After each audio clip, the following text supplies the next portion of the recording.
Representative of the Russian Federation. Madam President, we are grateful to the Guianan presidency for the prompt response to the request from Russia, China, Pakistan, and Algeria to convene this meeting. We thank the UN Secretary General for his opening remarks, as well as the Undersecretary General for Political and Peacebuilding Affairs and the Director of the IAEA for their briefings. Madam President, exactly a week has elapsed since the start of the escalation of the Iran-Israeli conflict, which the Security Council discussed on the 13th of June.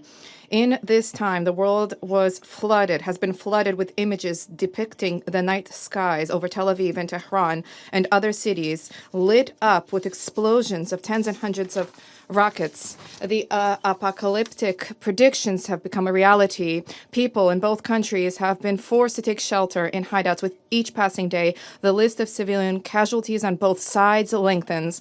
As a result of the closure of the airspace in the region, many third country civilians have become entrapped and they are striving to find a way home.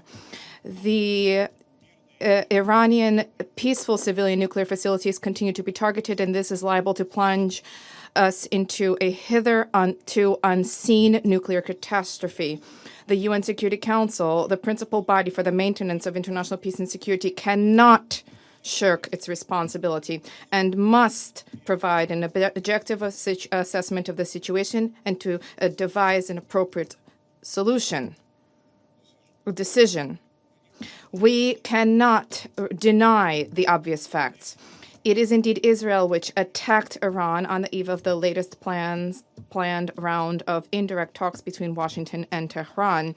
Thereby, West Jerusalem not only demonstrated blatant disregard for the efforts that have been undertaken to seek a diplomatic solution to issues around the Iranian nuclear program, but also demonstrated contempt for its key ally, the United States, which up until recently had been declaring an intent to reach a compromise solution on this matter. It is worth recalling that the Iranian nuclear program is not a scroll secured by 7 seals, indiscernible to the international community. The nuclear facilities and installations in this country are under the safeguards of the IAEA and are continuously subject to scrupulous verification by agency inspectors. Not a single of the member states of this body is under more stringent oversight and scrutiny. Iran has been strictly complying with its obligations under the NPT and the Comprehensive Safeguards Agreement. The Secretariat of the agency's reports have no mention whatsoever about the presence of proliferation risks. So it turns out that Israel has disregarded the assessments of the Specialized International Agency, having on its own authority appointed itself a judge, single-handedly deciding to carry out strikes against a sovereign country with no regard for the UN Charter and international law. Just recently, in the Middle East, a tragic precedent occurred of an invasion into a state under the pretext of alleged presence there of WMDs, which subsequently failed to materialize. It's a pity that the United States, which demonstrated to the entire world this discredited example in 2003, which generated suffering for millions of people, does not wish to learn from its own mistakes. Today, the U.S., yet again, together with the U.K., France, and Germany, is attempting to persuade all parties to believe the groundless fabrications about plans allegedly harbored by Tehran to gain possession of nuclear weapons. Nor can we forget the fact that the attack on Iran was carried out at the time when the entire world observed with horror the ongoing man-made disaster which was unfolding in Gaza and continues to unfold in Gaza, and was condemned the ongoing humanitarian blockade of the Strip and was awaiting the high-level conference in support of the two-state formula under the aegis of the United Nations in accordance with General Assembly resolutions.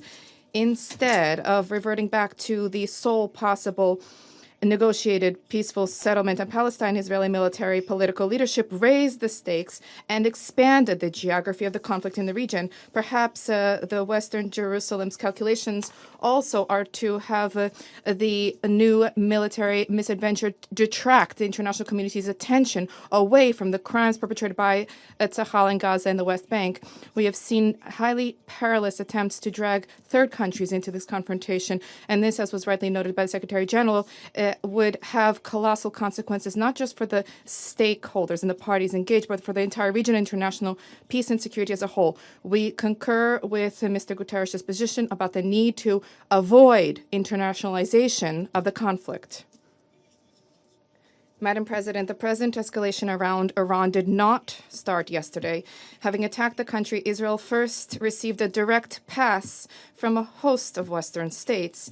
The rhetoric uttered by British, French, and German diplomats in the lofty chambers of the UN Security Council and the IAEA Board of Governors are equally dangerous, just as dangerous as the deadliest weaponry, the blatant blackmail of the leadership of the agency in order to compel it to draft a vague so-called comprehensive assessment on the Iranian nuclear program, pushing through biased anti-Iranian resolutions at the IAEA Board of Governors. All of this made those countries effectively complicit in the Israeli aggression.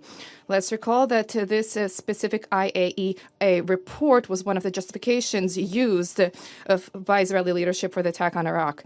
What is telling in this connection is a cynical statement from the German Chancellor, Mr. Merz, about, and I quote, Israel doing the dirty work for us. End of quote. The fact that the launch buttons are being pressed by West Jerusalem does not absolve Washington, London, Paris, and Berlin from responsibility for what is taking place. Russia views the ongoing intense Israeli attacks targeting civilian objects in Iran as completely unacceptable and unlawful under international law. As a result of these reckless actions, unacceptable threats are being posed to international peace and security. Nuclear facilities cannot be targeted by strikes.